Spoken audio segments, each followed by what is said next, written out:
கோலி talk Kollywood news. கவர்ச்சி முகத்தை காட்ட வரும் ஸ்ரீதிவ்யா. விதார்த் நடிச்சிட்டு வந்த காட்டுமல்லின்ற படத்துக்காக ஆந்திராவில இருந்து கோடம்பாக்கத்துக்கு இறக்குமதி செய்யப்பட்டவங்க தான் ஸ்ரீதிவ்யா. ஆனா அந்த படம் விதார்த்தோட மார்க்கெட்டோட மந்த நிலக்காரமா கிடப்புல கிடக்கு.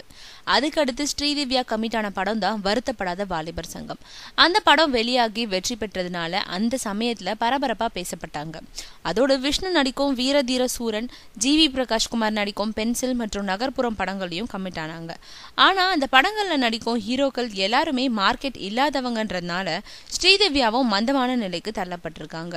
அதனால முன்னணி ஹீரோக்களோட படங்களுக்காக யாருமே அவரை தொடர்பு கொள்ளவே இல்லை. இதனால அதிர்ச்சி அடைஞ்ச நடிகை இனிமே வளர்ந்து வரும் ஹீரோக்கள் மந்தமான ஹீரோக்களோட நடிக்கிறது இல்லைன்ற முடிவுக்கு வந்திருக்காங்களாம்.